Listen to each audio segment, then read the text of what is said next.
ये आकाशवाणी गोरखपुर है। अब आप वेद प्रकाश पाठक से क्षेत्रीय समाचार सुनिए। प्रधानमंत्री नरेंद्र मोदी ने कहा है कि देश ने कोयला और खनन क्षेत्र में प्रतिस्पर्धा, पूंजी भागीदारी और प्रौद्योगिकी को बढ़ावा देने के लिए इसे पूरी तरह खोलने का एक बड़ा फैसला लिया है। आज वीडियो कॉन्फ्रेंस के जरिए 41 कोयला खदानों की वाणिज्यिक खनन की नीलामी की शुरुआत के अवसर पर उन्होंने कहा कि भारत को ऊर्जा क्षेत्र में आत्मनिर्भर बनाने के लिए एक बड़ा कदम उठाया जा रहा है। श्री मोदी ने कहा कि सरकार न केवल वाणिज्यिक कोयला खनन के लिए नीलामी की शुरुआत कर रही है, बल्कि कोयला क्षेत्र के लिए दशकों का लॉकडाउन भी खत्म कर रही है।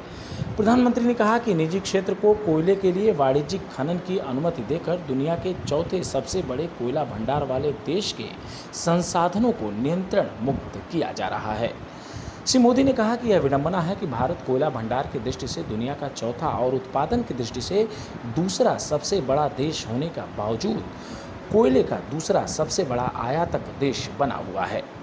उन्होंने कहा कि यह स्थिति दशकों से बनी हुई है और यह क्षेत्र प्रतिस्पर्धा से बाहर है तथा पारदर्शिता भी एक बड़ी समस्या रही है।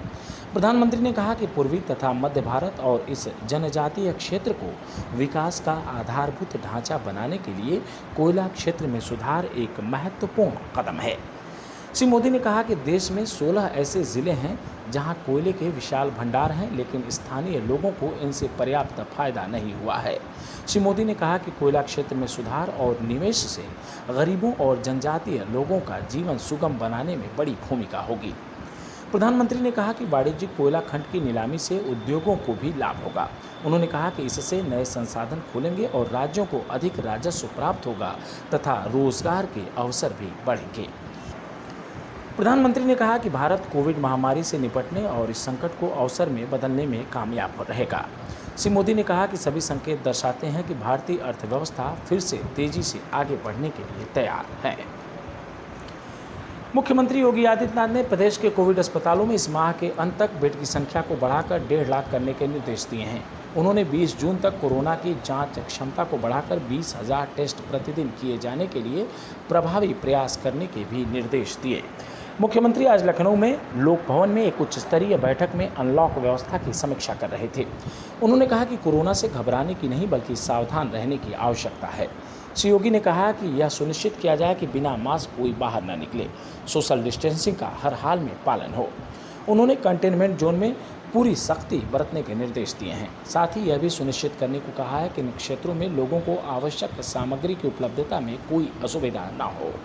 मुख्यमंत्री ने सभी जनपदों के कोविड और नॉन कोविड अस्पतालों की व्यवस्थाओं की सीधी जानकारी प्राप्त करने के लिए शासन स्तर पर विशेष सचिव स्तर के अधिकारी को नामित करने के भी निर्देश दिए।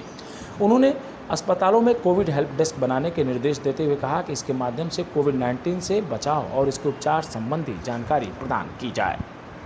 सूचना और प्रसारण मंत्री प्रकाश जावड़ेकर आज भोपाल में हैं। आकाशवाणी के साथ बातचीत में उन्होंने कोविड-19 संकट, चीन विवाद और फर्जी समाचारों के मुद्दे पर चर्चा की। सूचना और प्रसारण मंत्री ने कहा कि फर्जी समाचारों को बर्दाश्त नहीं किया जा सकता और मीडिया की आज़ादी का मतलब फर्जी समाचारों को छूट नहीं हो सकती।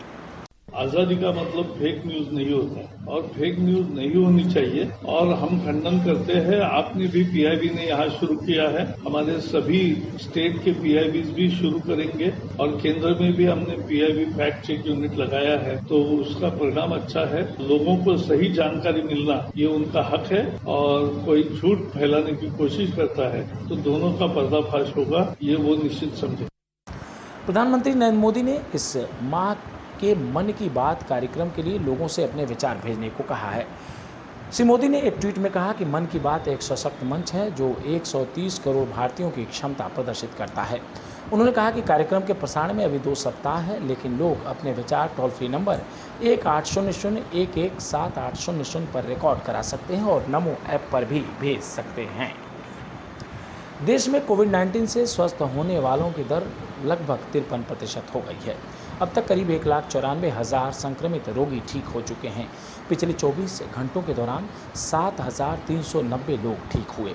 लगभग 1,60,000 मरीजों का इलाज चल रहा है।